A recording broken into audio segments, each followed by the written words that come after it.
Dievas yra ištikimas. Ištikimas yra Dievas, kuris jūs pašaukė į savo sūnaus mūsų viešpaties Jėzus Kristaus bendrystę. Pirmas laiškas Korintiečiams, 1 skyrius, 9 eilutė. Jėzus yra nuostabus. Jis mus pašaukė ir išgelbėjo malonę.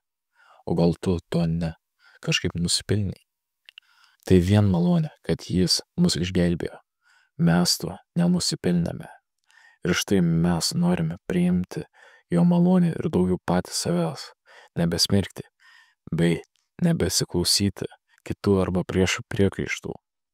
Norime dėkoti jam už mūsų išganimą, atleidimą, pašaukimą, malonę, už meilę, kurią Tėvas mus myli.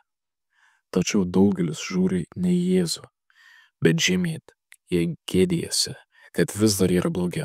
Jūs negalite patikėti, kad Jėzus tiesiog panaikino kaltę, jos nebėra. Kiekvieną dieną jie vlojosi savo kaltėje ir jų liūdesiui nėra galbų. Blogai krikščionys, ar Kristus mirė veltui?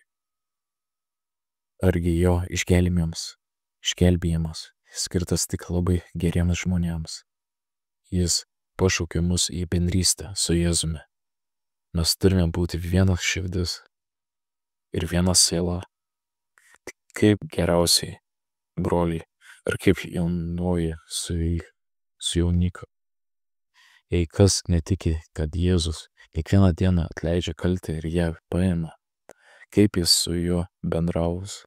Štai kodėl mes norime atsistoti Dievo žodžio akivaizdoje ir tvirtai pasakyti mūsų jausmams ir priekaištams.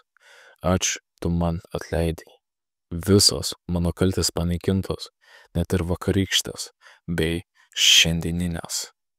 Kiekvieną rytą tu mane atnaujini. Ačiū, Jėzau, tu esi nuostabus. Aš tave myliu. Tavo gailestingumas yra didesnis už mano nesėkmę. Ir man reikia tavo malonės labiau nei viso kito. Jei galiausiai galime tikėti bendraujame su Jėzumi, širdyse skleidžiasi džiaugsmas, nes Dievo sūnus valdo. Mūsų užplūsta šviesa ir viltis, apima ramybė, naujas gyvenimas, nauja viltis, nauja jėga.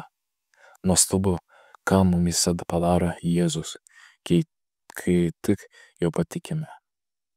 Ačiū, Jėzau, tu atnaujinai mano gyvenimą.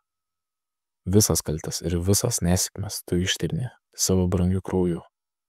Mano išgelbėjimas tau kainavo gyvybę. Esu tau labai vertingas. Padėk man tikėti, nes kartais jaučiuosi labai nevertas. Bet tavo žodis sako, tu esi ištikimas. Dėkoju. Amen.